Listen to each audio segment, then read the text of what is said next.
민주당 위원들이 네. 골드만삭스가 SBB를 붕괴시키고 수익을 너무 많이 봤으니까 조사해라. 뭔가 이상하다. 네. 골드만삭스가 SBB에 가서 자문을 했대요. 일단은 처음에 투자 자문을 했고 그 다음에 그 자문이 끝나고 난 다음에 지금 문제가 발생을 하니까 네. 골드만을 자문으로 써서 이거 어떻게 해결할지 솔루션을 줘를 또 네. 자문을 했고 솔루션. 그 솔루션을 쫙 했더니 너 지금은 이렇게 로스가 나서 자본을 더 유치해야 될 것 같아. 맞아요. 유상증자 해야 될 것 같아. 유상증자. 그래서 IB 고용을 골드만을 했어요. 네. 그게 터지고 난 다음에 골드만이 SBB가 가진 채권을 매수를 했어요. 통째로. 239억 7천만 불을 골드만이 한 번에 매수를 통째로 하면서 1억 불 정도 벌었다고 그 딜 하나로. 네. 근데 이제 골드만이 일단은 IPO에 성공하지 못했기 때문에 수수료 받지 않았다. 주간 수수료 안 받았대요. 못 받았지.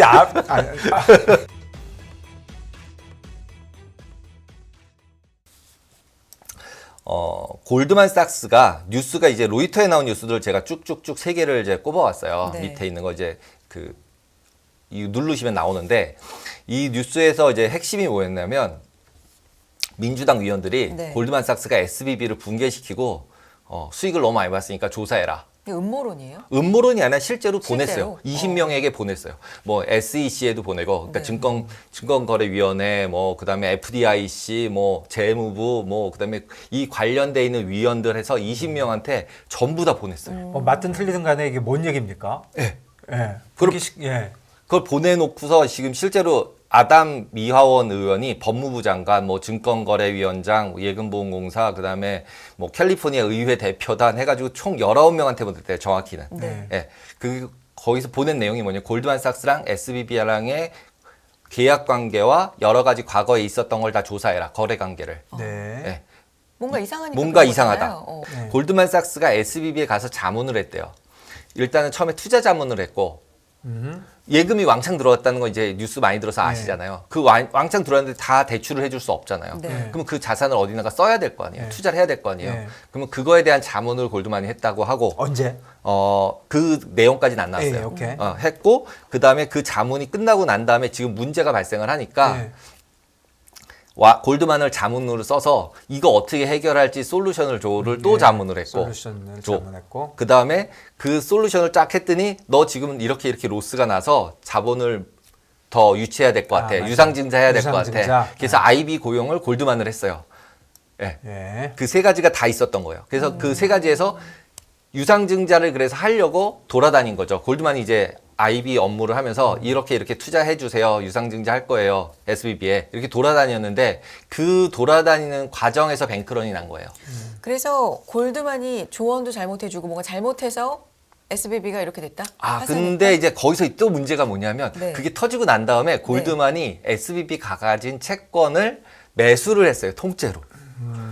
239억 7천만 불을 골드만이 한 번에 매수를 통째로 하면서 현금을 줬죠. US 트레저리요. 그렇죠. 트레저리만 있는 게 아니라 저 안에 CMO도 있었대요. 그러니까 네. CMO가 뭐냐면 모기지 채권들을 모아놓은 네. 펀드예요. 그러면은 골드만이나 미국 IB들이 CMO라는 걸로 돈을 엄청 잘 벌거든요. 많이 벌어요. 그러니까 이제 마진을 크게 가져가는 거죠. 그러니까 채권 팔기는 얼마 안 네. 되지만. 골드만삭스가 SBB가 솔직히 뭐 망하는 걸 원하지는 안 않았겠지만 왔지만, 네. 투자 자문도 하고 솔루션 자문도 해서 잘 아는 인간들이 네. 회사를 위해서 일한 게 아니라 유상증자 하라 그래가지고 IPO에서 피 받고 트레저리 지네 사고 CMO 사면서 돈 벌라고 회사를 무시하고 지네들 돈만 벌라고 이런 짓거리를 한 것이 아니냐. 그러니까 그래서 네. 결국 망한 게 아니냐. 네. 이런 거네요. 약간은 그런 뉘앙스가 있는 거죠. 네. 근데 이제 골드만이 일단은 얘기한 거로는 우리는 IPO에 성공하지 못했기 때문에 수수료 받지 않았다. 주간 수수료 안 받았대요. 네, 못 받았죠. IPO가 안 됐으니까. 못 받았지.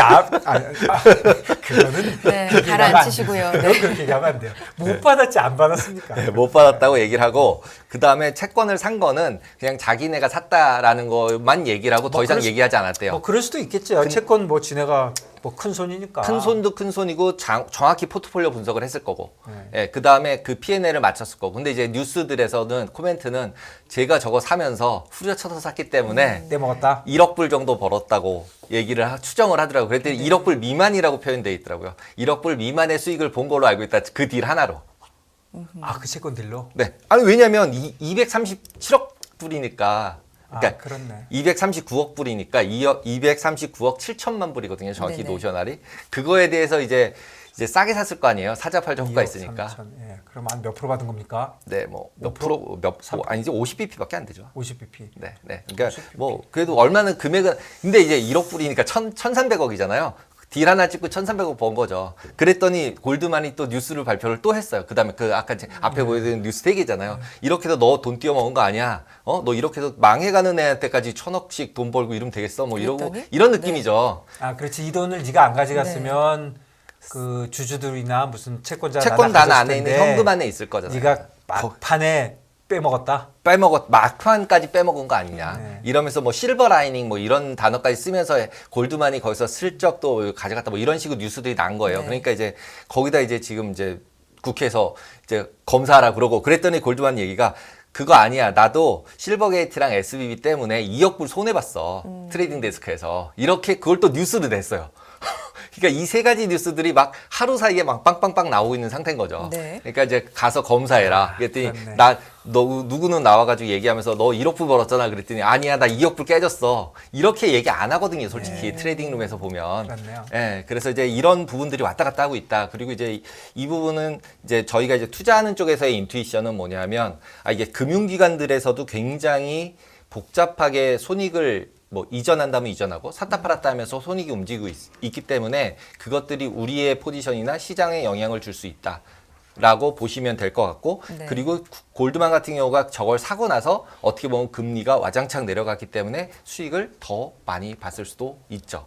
샀다는 얘기는 금리가 내려가면 돈을 버는 거잖아요. 그래서 이걸 해지했느냐 안 했느냐는 또 어나더 스토리고 그거는 모르죠. 네, 모르는 그거는 얘기예요. 뭐, 모르는 얘기이기 때문에 나머지 부분은 다 이제 물음표로 던져지는 거고. 그리고 이제 금융기관 같은 경우도 이제 SBB 파산 관련해서도 그렇고 CS 파산 관련해서도 그렇고 CS 같은 경우는 기본적으로 제가 그냥 아는 분들한테 듣고 얘기를 하고 제가 이제 금융기관 다녔던 생각만 해도 CS랑 거래를 안 하고 있을 거예요, 이미. 네. 크레딧 못했죠. 라인을 라인이 끊은 지가 벌써 1년은 넘었을 네, 거예요. 오래됐을 그렇기 거예요. 때문에 임팩트가 그렇게 크지 않을 가능성이 많고 그다음에 코코본드 같은 경우도 이제 이슈를 계속 제기를 하는데 HSBC 얘기도 있고. 근데 HSBC나 시티나 이런 데 스테이트 이런 데들은 그러니까 고객의 자산을 보관하고 있을 가능성도 굉장히 많아요. 보통 얘기할 때는 누구 홀드된 거 가지고 있는 거 가지고 얘기하는 경우도 많고 그렇기 때문에 명확하지 않다. 그래서 그 부분에 대해서는 좀 더 명확하게 이제 뉴스들이 나오고 네. 그런 걸 보고서 이제 의사결정을 하는 게 맞을 것 같다라고 생각이 들고요. 그리고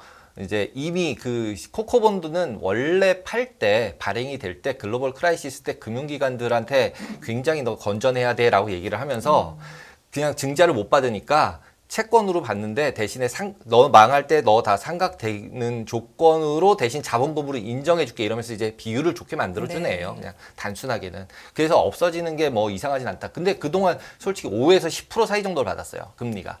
주가가 어떻게 되던 채권 금리가 보통 1, 2%였을 때인데도 불구하고 6%짜리 채권을 들고 있었던 거거든요. 그래서 그야말로 주식과 채권의 중간쯤에 있는 네, 하이브리드예요. 하이브리드니까 하이브리드라고 봐야 됩니다. 이번에 네. 회사가 파산을 했으니 네. 이 코코본드 갖고 있는 사람들도 심각한 로스를 보는 건 보는 건 당연한데 당연하다. 네.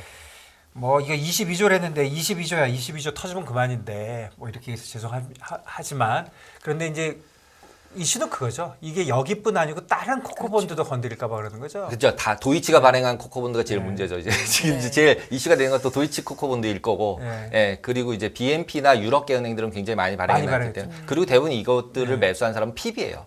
맞아요. 굉장히 이제 하이네트워스이기 때문에 이거에 대해서는 분명히 이슈는 있을 것이다. 우리 금융기관도 좀 했어요. 그렇죠. 우리나라 금융기관도 네, 좀 우리 있겠죠. 좀 네. 은행권 이런 리스크 이슈가 계속해서 좀 불거지면서 좀 관심 두지 않았던 이 생태계랄까, 네. 뭐 고리랄까 이런 것도 좀 자세히 들여다보게 되는 것 같고요. 맞습니다. 네.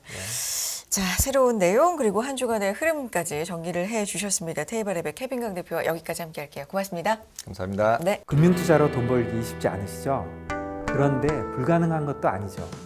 글로벌 IB 트레이더의 눈으로 본 더 넓은 금융의 세계, 그들의 투자의 기술 정말 궁금하지 않으십니까? 여러분들을 응원합니다.